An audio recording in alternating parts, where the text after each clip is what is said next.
I think that the country is on the edge of a true abyss, and that if Boris Johnson gets a majority, we will leave the EU with a no deal at the end of next year, because he won't have time to make a new free trade deal in that year. Hundreds of thousands of job losses, food shortages, medicine shortages, end of peace in Northern Ireland, massive blow to our standing, our influence in the world, etc., etc., etc. And I think that I need to do whatever modest thing I can to try and stop that. Hugh Grant, the bloke who used to hang out in the car parks of various Hollywood supermarkets or wherever, getting to know the locals better.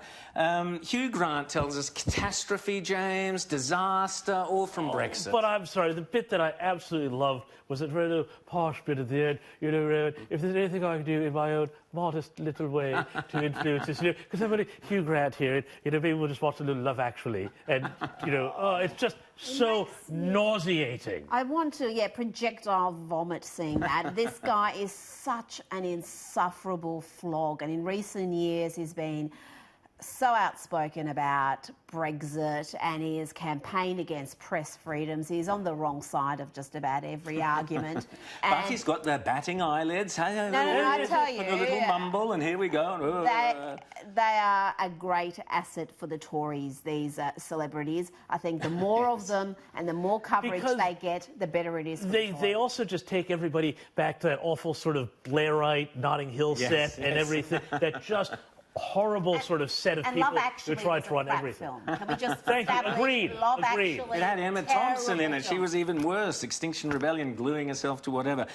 We've got another candidate for the hyperbole. The hyperbole, of course, being hyperbole, the great exaggeration, which we just had from Hugh Grant.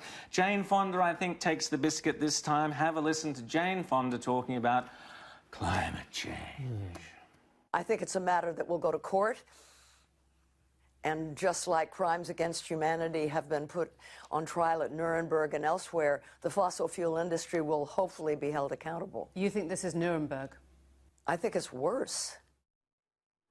So, climate change is worse than Nuremberg, James? This Jane Fonda is the woman who was the famous North Korean patriot who went to North Vietnam during the Vietnam War and posed on an anti-aircraft gun with the communist soldiers. Why, anyway, takes her seriously? Yet she was on the front page of the International New York Times, I noticed yesterday, with a whole rant about climate change and why we should trust an actor on why we should trust the science.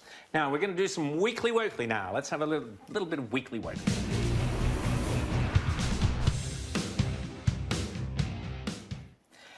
James has invented a new award, the Scrooge Award, which I'm going to let you give the handout the honours. Very quickly, this one goes to our friends at mamamia.com.au. This is our Scrooge Award for all the neo-Puritans out there who just hate Christmas. And this is all about why we should think about cancelling Christmas. They had an article this week. And it made the bizarre assertion that people are really, really sick of, you know, all the environmental impacts of Christmas. And then it goes on to say, and that's why more and more people are thinking, I think I'll just go to Fiji this year and avoid the whole thing. So it was the most... It was very depressing, because it went on about how, oh, the Christmas tree is made of plastic and that's fossil fuel. And people have to do too much work cooking. You've got to kill real trees. Kill Christmas. You've got to kill real trees to be environmentally friendly. Get now, Rita's got a story for us. We've always said, go woke, go broke. Well, CNN, tell us what's been happening there. Well, poor CNN, they have absolutely nosedived in the ratings. They've been on this Trump derangement syndrome programming 24/7.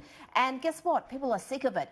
Lowest ratings in 3 years across prime time. Anderson Cooper, Chris Cuomo, Don Lemon, they absolutely hit rock bottom and started digging. Yeah.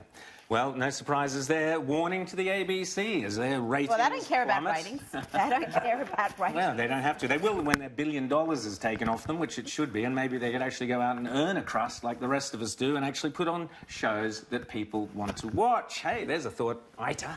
Have a think about it.